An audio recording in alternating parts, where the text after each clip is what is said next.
Welcome to another episode of Diversitas. Diversitas is a podcast at the crossroads of diversity, business, and culture. Today, I am thrilled to have with us Professor Joseph Vitriol, who is an assistant professor in organizational behavior in the business school at Lehigh University. He's also a lecturer in the extension school at Harvard University.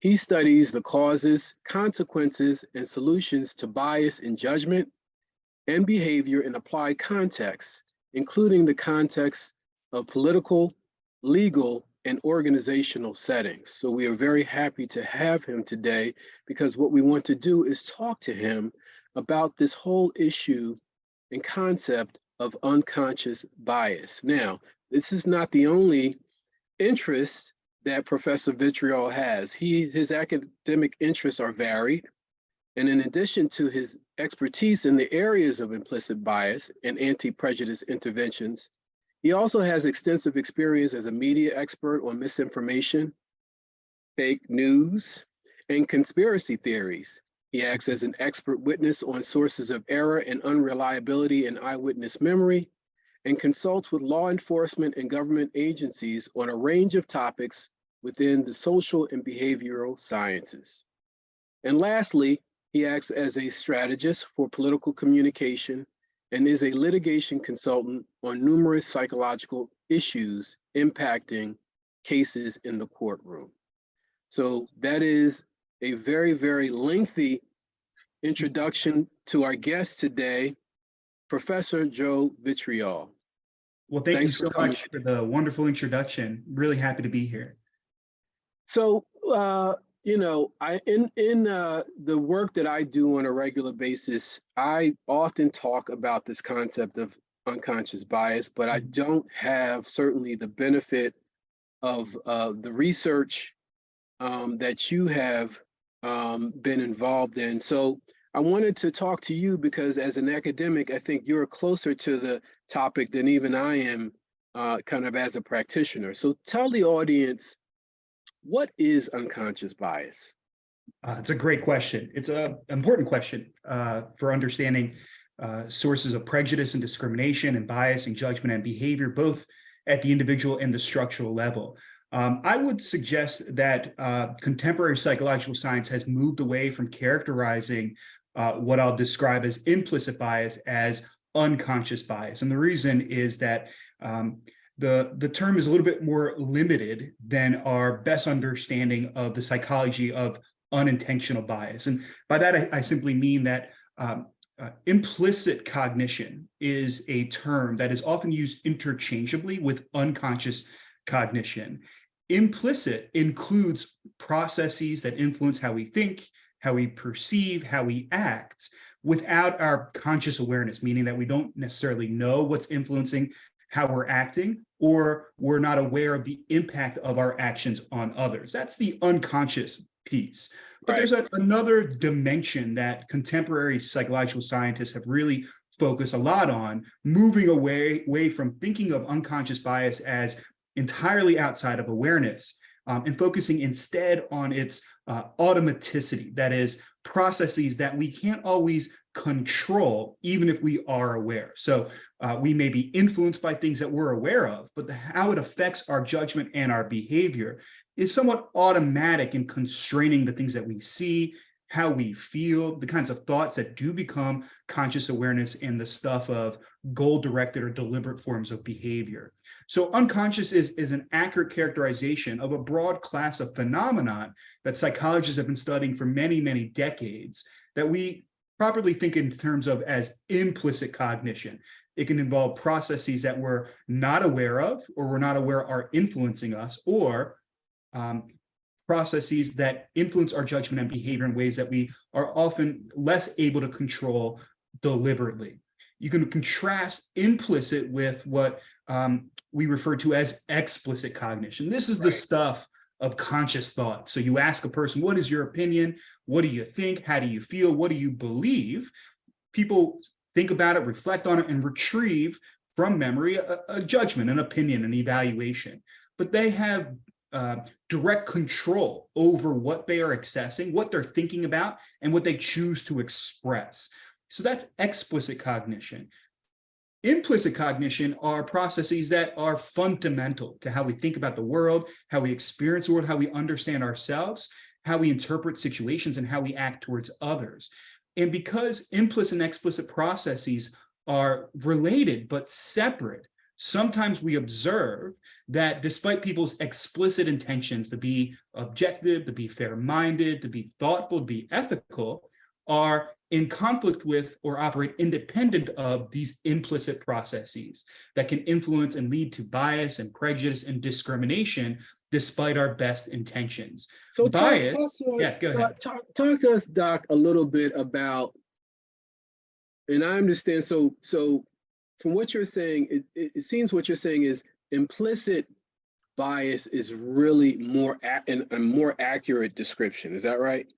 I think so, because it includes people that may be aware they hold biases, but are trying their best and failing to minimize how it's affecting them. So let's talk about some of the, I mean, we only have an hour or so, I know we can't cover everything, but some of the root causes, right, of implicit bias. Talk to us about that. It's a great question. So our best understanding of implicit cognition and bias is that it's largely a function of being socialized in a particular context, a particular society, a particular. What do you mean by socialized? Let's break that down for our audience. Let's break that down. So that would refer to our experiences, our lived experiences, starting at a young age in our families and in our peer groups, and as we become adults into the broader world, the kinds of things that we learn about the way things are, about what other people believe, about what norms are, what values are. It can include things like stereotypes that we may become aware of by virtue of watching TV and watching movies that we may not necessarily intentionally hold, but we're influenced by these processes. A famous psychologist has often referred to implicit bias as the thumbprint of culture, in that this is the influence of the broader social context over the course of our lives, starting at a young age through adulthood, that influences the assumptions we hold, the values we have, the beliefs we hold about members of different groups and different communities and different societies. And that's different than our more explicit, deliberate set of values and beliefs that we may adopt and intentionally endorse. Right. So I often describe it as the lens upon which we see our world, right? That's right. When we talk about how we're socialized, we go through, we go through our childhood, we're living in a particular neighborhood, we live in a particular country, we live in a particular region, we may belong to a particular ethnic group that we're around most of the time. And all of those factors are inputs into our system, the way we think and the way we feel, and so on and so forth. And as a result, we approach things from that lens that is created through that experience. Is that accurate? That's right. It's the influence of our culture on how we experience and understand and make sense of the world and ourselves and other people. It's kind of a baseline. It is a lens that conditions our understanding and our psychology. And so, oftentimes when there's the implicit or unconscious part of it, and then there's the bias part of it. Yeah. And I know that when, I'm making these presentations, people really get caught up in the bias part, right? And caught up in it in a way that they can be defensive about what it means and what it means to them, right? Because if we say, look, we all come to the world through a lens, right? Through our own individual lens, and therefore we all have some type of bias. But bias doesn't necessarily have to be a negative, does it? It doesn't have to be, no. It depends on how you think of what bias is. Yes, so let's talk about that. Yeah, so when I think of bias, I like to characterize it as any deviation in judgment or behavior from some standards of objectivity. And those standards can be our norms, our values. So we want to treat people fairly. They could be scientific standards or evidence about the pervasiveness of the COVID-19 pandemic and the efficacy of vaccines. And essentially what we're identifying here is a source of error in judgment and behavior. And people are, of course, very upset and threatened to learn that they may have error in how they think and how they experience the world. And this is especially true when they perceive themselves to be competent, ethical people. And this is, I think, where learning about implicit bias can be really challenging. Most people hold explicitly egalitarian or fair-minded values and beliefs, but because they've been socialized in a context in a society where there's deep-rooted racial inequality and discrimination and misogyny and all of these prejudicial beliefs and assumptions and stereotypes, they're nonetheless influenced by those things in ways that they may not be aware of, that they can't control, but have consequences that are inconsistent with their explicit values and beliefs. And it's those consequences, the impact of these processes, that we often care the most about. When these assumptions, these associations lead us to perceive and interpret people's behavior in uncharitable ways, to assume negative things about others, to endorse stereotypes, to act in discriminatory ways towards them. This is the impact that we're deeply concerned about. And in the aggregate, these biases that we see at the individual level can lead to structural forms of inequality, dysfunctional institutions, and disparate impacts of various public policy. So we care about the outcome of these psychological processes when they lead to errors in judgment and behavior, and when they perpetuate in the aggregate structural inequality and forms of discrimination that we recognize to be inconsistent with our values or norms of what it means to live in a multicultural democracy. So how do you as an academic get a non-academic to really understand how bias can impact our day-to-day lives and existence? Is there a way that you approach that when you're trying to explain that to people like me or others? Sure. So I think that one approach that I adopt when I try to educate people on the issue of bias generally, but especially implicit bias, is to help them understand what it is that psychologists mean by automaticity and what we mean by unconscious processes.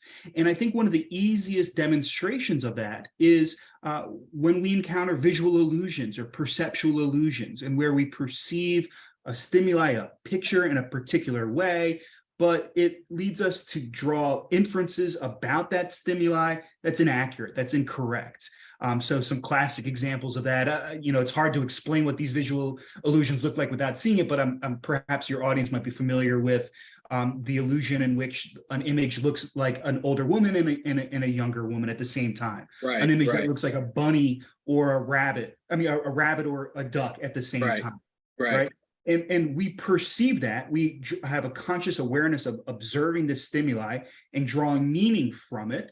However, we are also being influenced by factors, by things that are influencing our cognition, that are automatically shaping what we attend to. And we can change that by changing the context, drawing people's attention to aspects that are creating these illusions.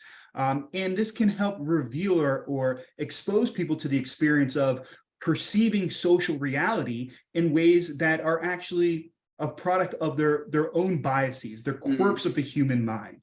And to present this in an innocuous way without even drawing implications between this kind of phenomenon, things like prejudice and discrimination, people can gain an understanding, some insight that much of what they see and how they experience the world is the product of extraordinarily complex, fast-acting, psychological processes that give meaning and purpose to the world that we live in, but can lead to biases in how we think and how we act that are consequential for our behavior. So visual illusions is one example of that. And I appreciate that example.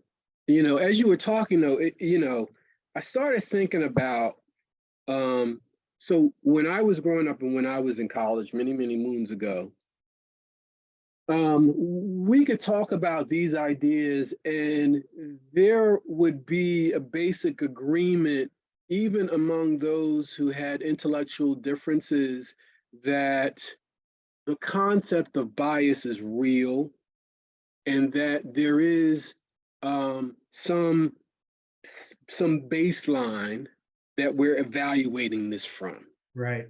And I think that our world has changed, particularly over the past 8 years, where people may see their bias as not bias, Sure. as fact, Right. right? How do we overcome that? Yeah, Right?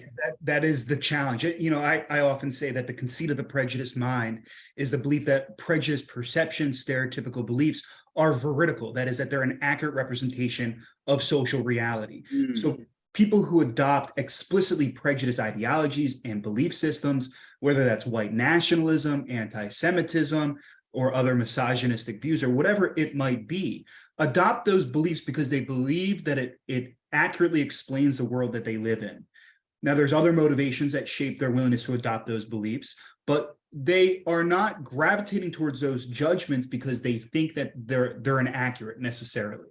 So that's a big piece of this, is that people who hold explicit prejudice think their assessment of the world is accurate, and they feel resentment towards others that characterize those views as irrational or unethical, right? But then there's a category of people who don't subscribe to those explicitly prejudicial beliefs about racial and ethnic and religious minorities, and who believe or perceive themselves to be objective and fair-minded. They may not respond to evidence of their own bias because when they reflect on their own values, their own beliefs, what is accessible to them is those explicit egalitarian values and goals. They're not aware that despite their best intentions, they may hold biases that reflect the broader cultural context that leads them to assume stereotypes about another person, to devalue the accomplishments of another person, to perceive as non-representative of a particular group the success of an individual. And so they're not necessarily aware that their best intentions are insufficient to minimize bias and prejudice. And when you confront them with evidence, this feels like an attack on their self-concept. This feels like a threat to their integrity, as though you're casting them as immoral, antagonistic, prejudicial bigots, right? And that's in conflict with how they see themselves. It's in conflict with their own values, and it's also in conflict with how they want other people to perceive them. And so often the response among people who value fair-mindedness and don't want to be biased, but because they're human beings and they're influenced by their culture, the response that they commonly have is dismissiveness, is defensiveness, or is a tendency to justify and rationalize their own actions, or even point to others as the stereotypical or prototypical bigot, so to speak. So this could take the form of dismissing allegations that you've expressed racial prejudice by insisting that it's not that big of a deal. I didn't go to a Ku Klux Klan rally after all. So people can adopt. How do you reach those people though, right? Because I would, it is my hope that the people in that category, let's call them category B, are greater in number than the people in category A, who you can't do anything about them, right? But the people in category B, at least there could be an opportunity to reach them, to begin to think about their implicit bias and how it impacts how they interact with other people. So how do you reach them? Great question. And I share that view that most people, not all, of course, there is very much still explicit prejudice and bias, but there is a large share of the population that aspires to be objective and fair-minded and ethical, recognize that prejudice is a problem, but nonetheless show bias despite their best intentions. This is the target of education programs, of diversity, equity, and inclusivity initiatives. These are people who have values, who have beliefs, and motivations that align with objectivity, that are averse to bias. And so the easiest way to reach these people is to highlight their values, highlight what their goals are, and demonstrate that they may have fallen short of this, but that is not because they're a bad person. This is not an indictment of who you are as a person. This is just a reflection in many ways of the human condition. It's a reflection as well of the deep-rooted inequity and structural bias within our culture and within our society. But because you're a person who cares about being fair-minded, about being objective, about ensuring equitable representation of disadvantaged groups or whatever it might be, that you should pay attention to the ways in which, despite your best intention, quirks of the human mind and features of the social context can produce bias that is inconsistent with your values. So you appeal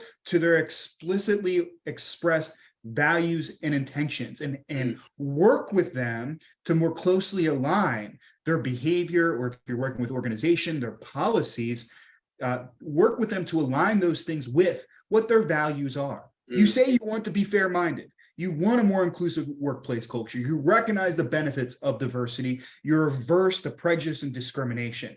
Great. That is a critical first step. Now, let me help you better understand why, nonetheless, there is bias and here is prejudice. Now, this is not an indictment of you. We're all in this together. This is something that affects all of us. It's something, however, you can change, and you do have control over it if you're committed to learning about this and taking meaningful steps, not only in how you as an individual think and act, but how your community and your organization pursues its goals and its values. So I will tell you, as a practitioner, first of all, I mean, I can't, when I talk to audiences, I speak to them knowing that what they see in front of them is a Black man in America, right? And so my approach, or at least the philosophy that I have adopted in my approach, is that when I first introduced this concept of unconscious or implicit bias, that I try to take the big categories of race and gender, particularly, out of the equation, right? To get people to understand how their upbringing or what have you can have an impact on how they see a particular thing, how they see this phone, or how they see a microphone, or how they see whatever, right? Without attaching those other things to it. And then I start to introduce the other stuff. That's right. That's right. You know, I think that's been impactful or helpful in terms of introducing the concept. I mean, what?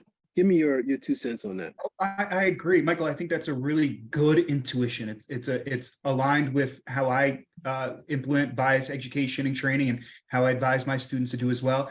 And it's similar to what we were talking about earlier about how one of the very first things I do in these situations is help people better understand what we mean by automaticity, right? Is help people understand their own psychology and the broader context and how culture influences how we feel and how we think, without attaching those things to loaded concepts like race, gender, or religious-based discrimination. Right. So helping them develop those intuitions without activating that defensiveness, so that when it comes time to draw those connections, people are open to it. They feel supported and respected, and as though they're part of a broader journey with you to, again, align their behavior with their values, right? That this is that bias is not fixed. It's not destiny. It is malleable, right? And so this is very human. And so what you're describing is similar to what I do,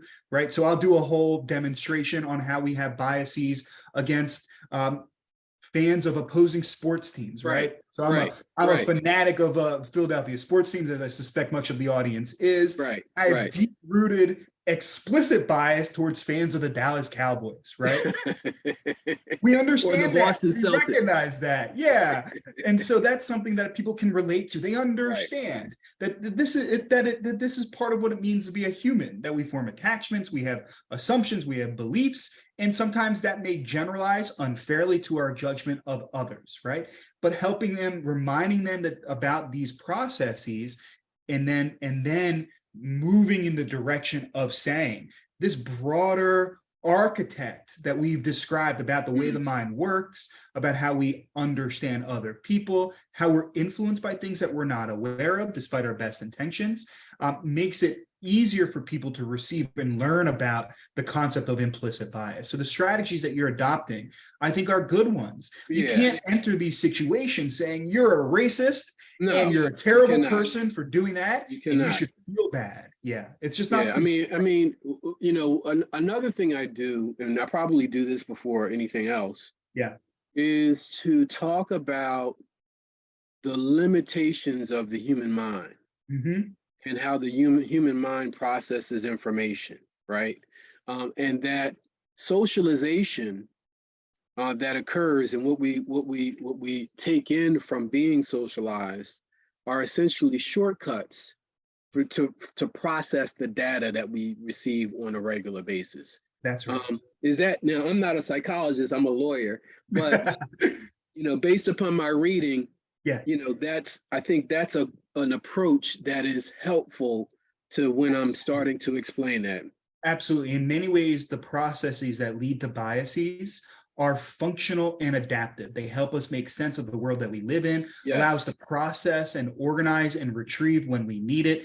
Enormously complex and dynamic information. Without implicit cognition, we wouldn't know what to do in novel situations. We wouldn't know how to anticipate the future. We wouldn't be as able to respond and navigate the complexities of everyday life. The problem is that this can often become dysfunctional or maladaptive. And I think a good example of that are stereotypes, right? We store in long-term memory beliefs, assumptions, traits, characteristics of people who belong to all kinds of groups. And in many ways, this can be functional. I know that when I call for a pizza, the delivery guy is going to show up, you know, and drop off the pizza at my front door, ring the doorbell, call me 5 times, whatever it might be. I know what that delivery person might look like, how they might act, what our interactions might look like, what our situation could be, and I can plan for that. I can anticipate that. I can prepare for that. The problem is that's based on your past experience with that type of person, right? That's right.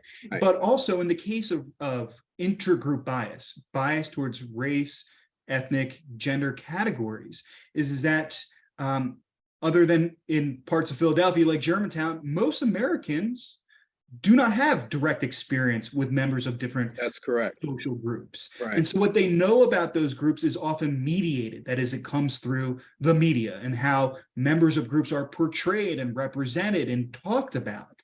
So that indirect experience can perpetuate all kinds of biases, can increase uncertainty, can lead to stereotypical assumptions that constitute the bulk of our knowledge about those people, and that can be very difficult to override or control. And so the goal of, go ahead. I'm sorry. Go ahead and finish. I was just going to say, and so the goal of a lot of education and programs is to expose those erroneous assumptions, to challenge whether or not you actually have meaningful individualizing knowledge of that person, or if you're making blanket assumptions about who they are based on some general category that they belong to, a category of people, by the way, that you may not actually have direct experience with. So, you know, it's interesting because bias, implicit bias can be innocuous. And then implicit bias can be very dangerous, right? And impactful on a people in a very negative way. And I was thinking about the relationship between implicit bias and structural inequality, right? Can you talk to the audience about how those two, first of all, let's define what structural bias or inequality is, and then talk about the relationship between implicit bias and structural inequality. Yeah, great question. So when I think of structural or system level forms of bias and inequality, I think first and foremost of history, the practices, the policies, the norms that shape contemporary forms of social life. So I think of segregation, I think of anti-Semitism, I think of all kinds of things that shape the values and norms of individuals, that create and establish institutions, that create systems, that develop policies, that condition and shape our social and political lives. It can involve things like the kinds of communities that are subject to certain types of policing. It can involve policies that dispense of resources disproportionately. It can involve institutions that are more or less accessible to some members of society or others. So these are society-wide dynamics, often embedded in institutions, and they can be done so formally or informally. And when formally, they're codified in laws or policies that shape and condition how people live, their access to resources, their access to opportunities, when and how they interact with others. It can shape things like status and power, and it can operate outside of an individual's own awareness and control. And that this is in many ways sort of the ocean that we're swimming in. And we may not have knowledge of these things, we may not have aware of these things, but they directly impact us. I think a lot about having grown up in the suburbs of Philadelphia and having a really well-funded public institution for education. Right. And I know that is not common necessarily in many parts of the country. Yes. That is structural. That shaped my opportunity, that shaped my access to resources, that shaped my understanding of the world. So this is the world that we're in. And the question is, how does the structural dynamics of those institutions, those policies, the communities, our interactions with members of those communities, whether we even experience what it's like to live on the other side of the track, these are things that are part of our social environment. And they influence us directly, in that we may not have a lot of interactions with people of different socioeconomic status, of different races or different religions, because of decades of policies of discriminatory housing opportunities, redlining, for example. Perfect example. Yeah, and there's plenty of examples, and I'm aware of those, but I would encourage you to speak to someone with more expertise on the history and sociological factors that contribute to these things. But this shapes how we think and how we understand the world. And one of the more powerful dynamics is what political psychologists refer to as system justification, which is the tendency to believe that the way the world is how the world should be. And so if I look around and I see inequality, I may not be as able or willing to identify the cause of that inequality as a reflection of prejudice and discrimination at the individual level or the structural level. Instead, I might draw inferences about the meritocracy, about the merit of those individuals. And I might adopt stereotypes that help me understand and justify their social conditions without recognizing the broader structures that constrain their opportunities. Yeah. I mean, obviously you're preaching to the choir. I mean, as you were talking, I was thinking about, in some of the stuff I do, I get involved in quite a bit of development. And one of the things that's happening in Philadelphia is that neighborhoods that have been underdeveloped for years and years are now hot neighborhoods to develop, right? And so you have people who are coming in with resources, but the people who are there are not benefiting from those resources. And so a perfect example is there's a neighborhood in the city of Philadelphia where I know that there's a lot of development going on right now. That neighborhood does not have one public high school in the neighborhood. So it has a charter high school, but that's different from a public high school. And so how does that impact those young people? Well, it impacts those young people, first of all, because now it's harder for them to be educated in their community, which means they may have to go outside of their community, or they may have to do something else, or they may not be educated at all. And ultimately, how does that impact them? It impacts them in that they don't get the benefit of a first or even second rate education, right? That's right. And so now when people are dealing with them, from outside of their community who have no understanding or idea of what's happened in that community.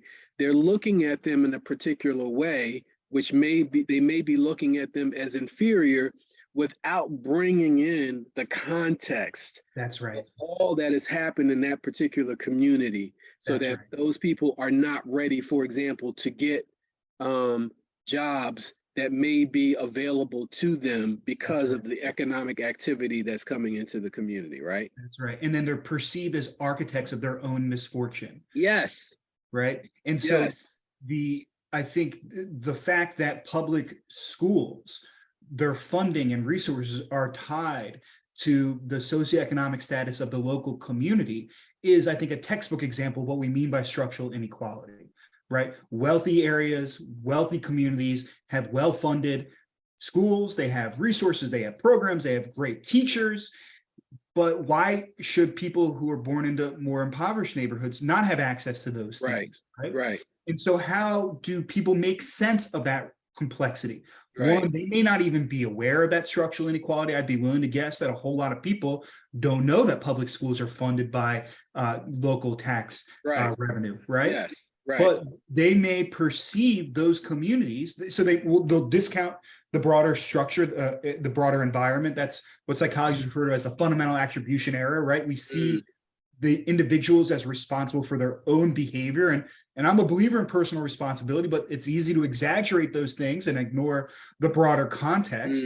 And it also forces us, when we're either unaware of the broader social context or reject it as an explanation, to generate alternative explanations. Why are these communities struggling? And now here is where those stereotypes and those biases and that prejudice can come into play. There's something wrong with their culture. They lack personal responsibility.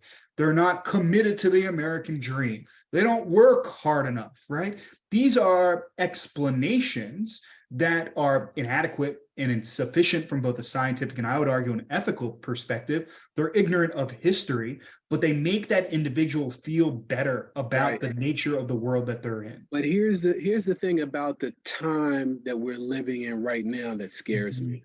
That there is a movement afoot that is stronger than I can ever recall. I mean, I do recall when I was in college. So when I was in college, it was like towards the end of the Reagan era. And so there was a movement afoot at that particular juncture. But because I think of the power of social media, and also because of the degradation of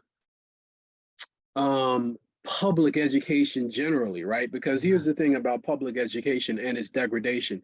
It not only impacts people of color, but it also impacts white people in rural communities, in working class communities. They are also not benefiting from first class education, right? That's right. And so now, today, there is a movement afoot where people are actually actively trying to erase all of the stuff that, frankly, you're doing.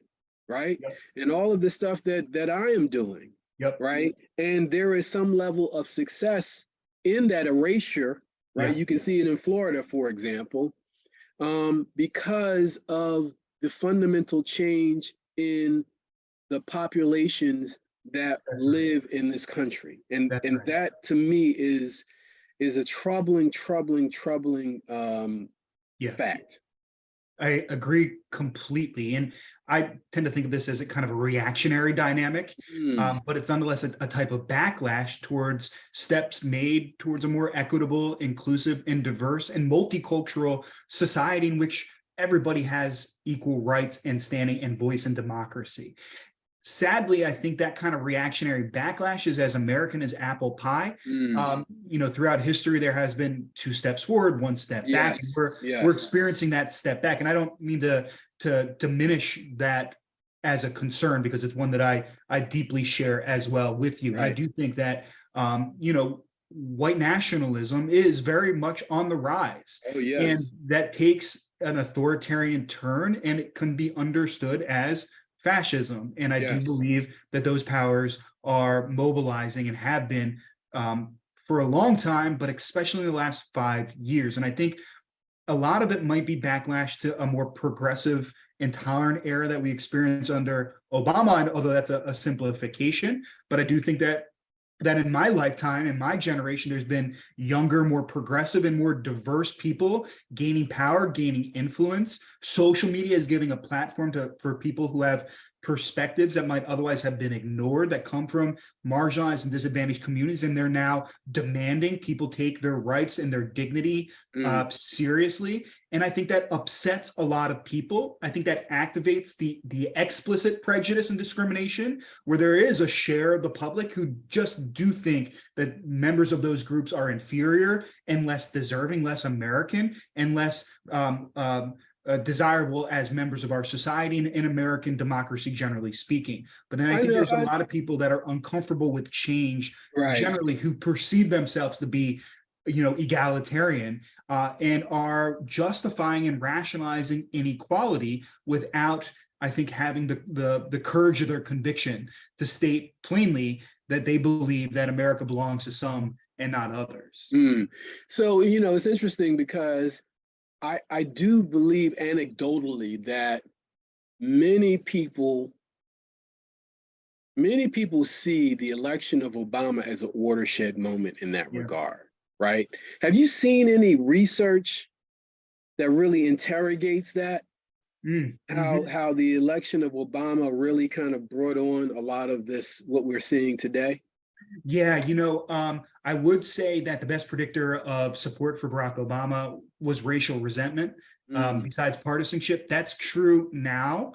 That was especially true during the Obama era and has continued into the Trump era. And by that, I mean that people who have racially prejudiced views explicitly held or articulate a kind of resentment towards efforts to help and treat fairly racial, ethnic, and religious minorities, those individuals were far less likely to support Obama and are far more likely to support Donald Trump. And those attitudes predict all kinds of things like opposition to healthcare, opposition to many policy initiatives under Obama, predicts opposition to more humane and inclusive immigration policies. And it predicts support for Donald Trump and the belief that the election was stolen from him. So racial resentment is a major contributor to political division throughout American history. That accelerated during the Obama years because as a Black man, people were more likely to sort into different political groups based on their attitudes about race. And Trump, I think, there's a lot you might say about him. Among those things is that I think he has his sort of finger on the pulse of resentment and the grievances of the most comfortable and protected members of our society, and knows how to inflame hostility towards racial and religious minorities. And he's done this with anti-Black prejudice, for sure, using traditionally coded language about violence in the cities, but really has been I think, harsh in his anti-Muslim and anti-immigrant prejudice. And I think that might be a reflection of the norms that emerged in the Obama era, in which saying explicitly anti-Black prejudicial things was normatively undesirable. But you can say what you want about Muslims and immigrants and even Jews in a lot of ways. Right. Now, that doesn't mean that there isn't prejudice discrimination against Black people. There still is. Right. But in political discourse, what political leaders... It's just the othering of all of those groups. But, it's interesting because, I don't know whether we're talking enough about the othering of women. In this time period that we live in today, and the fact that not only has there been a growth in certainly, anti-people of color thought, but there's a major gender issue that is afoot. I mean, would you agree with that? I agree with it completely. I think we saw this in a lot of the attacks and criticisms of Hillary Clinton. It's not to suggest that all criticisms of Hillary Clinton were motivated by misogyny. Woman bias, right? Yeah, but I think that it's not a coincidence that a man like Donald Trump, who has been credibly accused of sexual assault, who has expressed on many occasions deeply misogynistic opinions and views about women in general, but specifically women who challenge him, journalists that ask difficult questions, and then of course the very famous locker room tape or whatever he calls it these days. Trump is a misogynist. He doesn't value nor respect women. He perceives them as properly in their place as subordinated to women. Mike Pence is, of course, quite famous for his, I think, really antiquated views about women and equality. These things are related, but they are separable. And I do think that the Me Too movement is in many ways sort of a grassroots sort of reaction to the pervasiveness of sexual discrimination and sexual assault. And the fact that that a man could become president after talking that way about women, I think really pushed a lot of people, especially women, to say, we can't stand for this. This is unacceptable. And I think that has been very, very clear that these views often go together, in that people who hold bias and prejudice towards racial, ethnic, and religious minorities also hold it towards women, also express it towards sexual minorities. I think we're in the middle of an attack against transgendered people and LGBTQ individuals. These things often go together, and in many ways they function to maintain a status quo in which white Christian men, cisgendered straight Christian men, are placed atop the social hierarchy. And a lot of the political activity in the political rhetoric and the political leadership, especially among reactionary forces on the right, are intended to ensure that, maintain that, justify that. And a way in which that can be accomplished is by justifying the maltreatment of people who aren't that. Stereotypes, prejudice fit, unfortunately, quite well in that space. So we're coming up against it, and I really wanted to, for a short period of time, I know we've kind of identified a lot of issues that our society is facing. Let's talk about solutions, right? Okay. So, when you're talking to, different groups, maybe governmental organizations, maybe private sector organizations, what are you telling them about how to, combat implicit bias on an individual level? And then what are you telling them about combating implicit bias on an organizational level? Great question.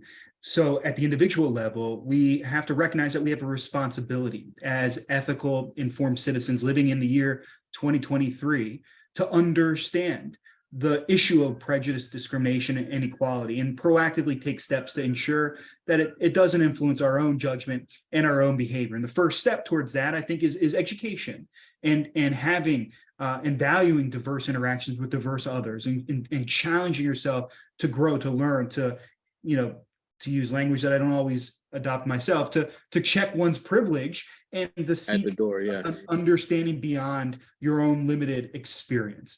And often, when I'm asked to come and speak, to educate, to make recommendations about policy change, I only agree to do that when I genuinely believe that those values are sincere. So these are people who are committed to these issues.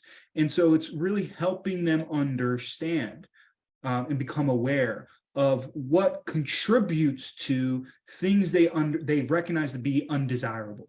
And that could involve a broad lens with a historical accounting of historical forms of inequities and how that continues to affect daily life and in our own ways of thinking and understanding the world. It involves making them aware. So that's really a first step. Make people aware of inequality, of discrimination, where it comes from, both from individuals and institutions and structural factors, that it continues to influence things today. But you are able to do something about it. You can begin to understand what causes these things. You can become aware of what contributes to your own actions. And with that awareness, you're in a better situation to recognize when it may arise. But being aware is alone insufficient. At the individual level, we also, beyond making people aware, when we equip them with the skills, the tools, the strategies that they can use to recognize, to prevent bias from ever entering their decision stream in the first place, to plan and anticipate when there are situations in which your biases may be activated, and to identify proactively strategies you can adopt and learn to manage that and control that bias. And in doing so, master those strategies so that becomes the automatic response. So what do I mean by prevent bias? Well, one of the easiest things to do is in organizations is things like setting up standard objective criterion for evaluations, for determining promotion, for job offers, Right. for identifying people of leadership. Identify the criterion, the set of skills, the experiences, and adhere to that as a standard, and exercise blind review. So we know, there's a very famous story, I believe it was the Boston Philharmonic, that up until like the mid 80s, late 80s, was all white men. But it began to change, and it changed because they implemented blind auditions. Instead of having the musicians present themselves on the stage and perform in front of a panel of judges, now they were performing behind a curtain. Why? Because this prevented the judges from anchoring on non-diagnostic predictors of ability. So they didn't, gender, religion, physical appearance, these are not relevant things for determining whether or not somebody's a good musician. What matters is listening to what they play. So by blinding these judges to the identity of the musicians, they were more able to attend to those diagnostic factors that they were really wanting to rely upon to predict who is the best person for the job. So we can do something similar to that. Remove sources of error from ever entering the decision stream. It's not relevant if a job applicant is a woman or a man, is gay or straight, is Jewish, Muslim, Christian, or atheistic. It doesn't really matter. These are not factors that are diagnostic to your judgment at hand. So we want to prevent the bias from entering the decision stream in the first place. We also want to anticipate where and when biases may arise and under what circumstances, and plan for it. So that could be, if you're a police officer and you're in a neighborhood that you're not familiar with, and it's dark outside and you encounter somebody that looks dangerous. Well, are they dangerous? What gives that inference? What makes you think that this person actually poses a threat? Focusing on the behavior is what's diagnostic. What in that person's actions credibly indicate the behavior you're trying to prevent. Do not make assumptions about who that person is. Focus on what's diagnostic, but plan for being in a situation that's stressful, that's uncertain, that's ambiguous, when you feel stressed, when you're not well rested. Plan for those situations, because those are conditions under which bias may emerge. Slow yourself down, think carefully, think thoughtfully, be aware of the possibility of bias, focus on what's diagnostic. Practice, practice, practice, practice. That is, in many ways, what training is about. Placing yourself in these situations so that you're able to sort of keep your poise, your composure, Right, more rationally and deliberately. right. And then part of that as well, not only anticipating those situations in which bias might arise, but learning strategies and skills that allow you to recognize, oh, that bias has entered my decision stream. I feel uneasy because I'm in a neighborhood I don't know at night and I see a Black man walking towards me. That is not a rational inference, but I feel that anxiety. What does that mean? That means that I need to be focused, I need to slow myself down, and I need to implement strategies that I've learned before that minimize and control those biases. I could go into detail about what those strategies No, are. that is tremendous information, certainly tremendous information for our audience. And a lot. So we have a lot to chew on, a lot to think about. Yeah. And so we greatly appreciate thank you the so time much. that you've given us today, Professor Joe Vitriol. We thank you for being on our show today. We wish you all the best, and hopefully we can have you on again. Oh, well, thank you so much. I'm a big fan of the podcast. It's so important to have these conversations. Thank you so much for inviting me here this afternoon and listening to me, speak about these topics. I would love anytime you'd like to come back and talk more. This was really great. So thank you so much. Thank you. And to our audience, thank you for being a part of our show as always. We look forward to continuing the discussion and keeping it going. Until the next time, take care.